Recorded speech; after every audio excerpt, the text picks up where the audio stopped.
In today's headlines, to start off the week, a group of foreigners on death row in Bangkok have all been released from prison following a ruling by the Thai Supreme Court.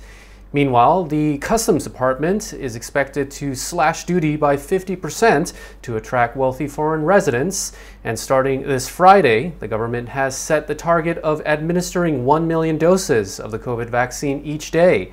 Details on these stories and many more coming right up.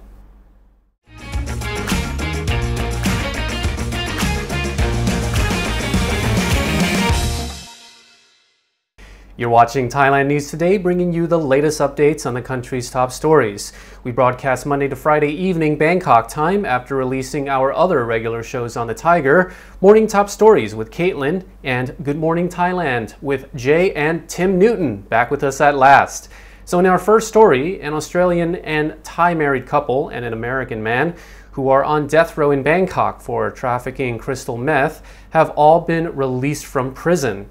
A report from the Sydney Morning Herald says they have been accused of smuggling half a ton of crystal methamphetamine for the Hells Angels motorcycle gang in Thailand.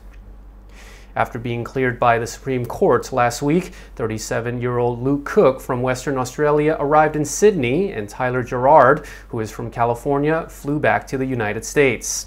The Sydney Morning Herald says Luke Cook, who used to run a bar and guest house in Pattaya, has been pleading his innocence since he was jailed in 2017, and his father has campaigned for his release. According to the report, they had been arrested following accusations that Luke Cook had been paid $10 million by the Hells Angels to smuggle 500 kilograms of methamphetamine aboard his yacht, where Tyler Gerard was said to be a crew hand. Police had alleged that Cook dumped the drugs overboard when a Thai Navy vessel approached, and a package with just over 50 kilograms of meth was found on a beach in Chonburi. The Melbourne-based Capital Punishment Justice Project have supported the defense lawyers and argued it was a setup and that the men are innocent. In a press release published on the Pattaya News, Thailand Bail Legal Services announced that the case has been completely dismissed by the Supreme Court, and both Luke Cook and Tyler Gerard are out of prison, out of Thailand, and back home. A reduction in import duty on items like cigar and alcohol looks to be in the works as part of a government strategy to attract wealthy foreign residents and skilled professionals. According to a Bangkok Post report, the Customs Department is expected to slash duty by 50% for a 5-year period. The proposal is in line with the government's plan to kickstart the decimated post-pandemic economy by attracting over 1 million cigar-puffing, brandy-sipping wealthy foreigners to live and work in the country over the next 5 years, spending around 1 million baht per person per year and generating around 1 trillion baht for the economy. The government has devised a new 10-year visa for this purpose, which covers not just the individual, but their spouse and children as well. Holders would pay the same rate of income tax as Thais and would be entitled to own property and land.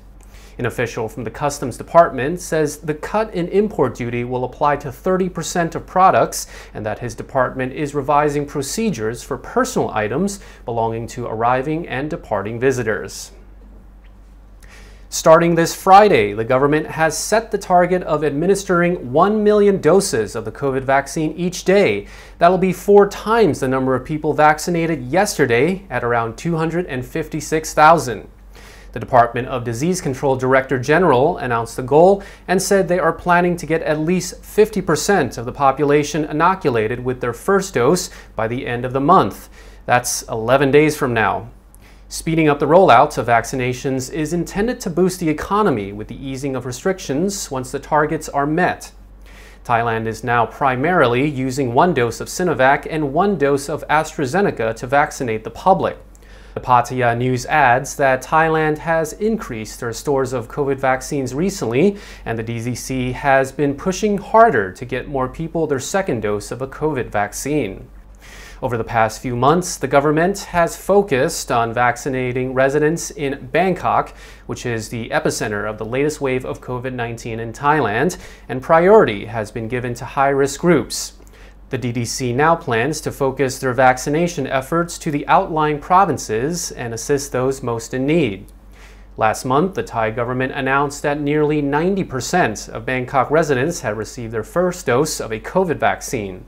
Last week, the government shelved plans to reopen Bangkok for 2 weeks, as most Bangkok residents are still waiting on the second dose of a COVID vaccine. As of last Thursday, 37% of Bangkok residents were fully vaccinated. Doctors in the central province have reported a death following a booster shot of the COVID-19 vaccine. A 40-year-old man died of cardiac arrest sometime after receiving a booster shot of the AstraZeneca vaccine.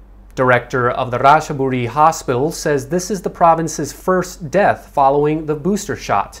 He says everyone's health is checked before they get a vaccine, and that while side effects from AstraZeneca can be more severe, they usually last no more than 3 days. According to a Bangkok Post report, the man was vaccinated with his first dose of Sinovac on June the 11th, followed by a second Sinovac dose on July the 5th. Last Friday, he received a booster shot of AstraZeneca. The man's father says his son started coughing around midnight, and his mother found his body at 2 a.m. on Saturday morning. The family says the man was fit and healthy and rarely got sick. An autopsy at Ratchaburi Hospital found that a coronary artery was completely blocked and had caused the man to go into cardiac arrest. The Bangkok Post reports that the man's family are being urged to apply to the National Health Security Office for compensation over the death. People who experience severe reactions after receiving a COVID-19 vaccine can also apply to the NHSO for compensation within 30 days of the vaccine being administered. It's understood that 3,888 people have submitted claims since the office began accepting them on May the 19th. Anyone permanently disabled as a result of a COVID-19 vaccine is eligible for up to 240,000 baht. Compensation in the event of someone dying from a vaccine is capped at 400,000 baht. Proactive mass testing is underway in Phuket communities with high infection rates as officials attempt to curtail the spread of COVID-19 on the southern island. The Bangkok Post reports that 9 comprehensive COVID-19 response teams have been dispatched to the target areas. The provincial chief health officer says the teams will use antigen test kits in an active case-finding operation over 3 days. The local health chief says officials on the island are concerned about the surge in cases, with daily new infections over 200, and fears that tourism could be affected. He says that the number of new infections reported each day has continued to rise due to the spread of the highly transmissible Delta variant. He says that the number of new infections reported each day has continued to rise due to the spread of the highly transmissible Delta variant. The health chief added that the mass testing program is needed before more patients fill up hospital beds and seriously affect the Phuket Sandbox tourism scheme. According to the Bangkok Post report, Phuket has welcomed over 30,000 tourists since it launched its Sandbox reopening program on July the 1st. An official from the Public Health Ministry says of that number, only 96 tested positive for COVID-19 during their time on the island.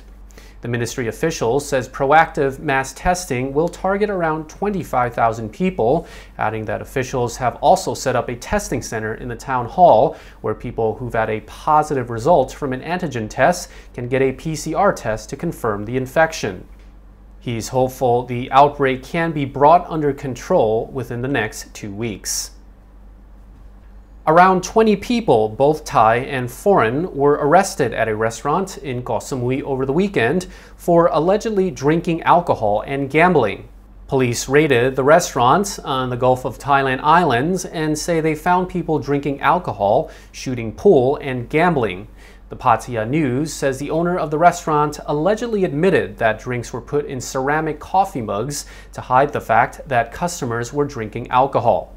The report says the owner was then charged for selling alcoholic drinks and permitting others to drink alcohol and play pool at the restaurant. Under measures set by the Center for COVID-19 Situation Administration, restaurants nationwide are not allowed to sell alcohol or allow consumption of alcohol on site. The meteorological department has warned of the risk of flooding in Bangkok as a result of torrential rainfall forecast for this week. The capital has been experiencing wet weather for 3 weeks in a row now, meaning the water level in eastern Bangkok canals is already high. The Bangkok governor says water pumps need to be deployed to drain the canals, and rubbish and weeds need to be removed to improve drainage. The Bangkok Post reports that extra water pumps have been fitted in areas prone to flooding, and the capital's flood response center is now operational 24 hours a day to ensure a swift response in the event of flooding. According to the reports, there were some incidents of flooding reported in the capital last night. An active low-pressure area in the South China Sea is now accelerating and expected to become a tropical cyclone as it approaches the coast of Vietnam, according to the meteorological department. Heavy rain is forecast for all parts of Thailand from today until Friday.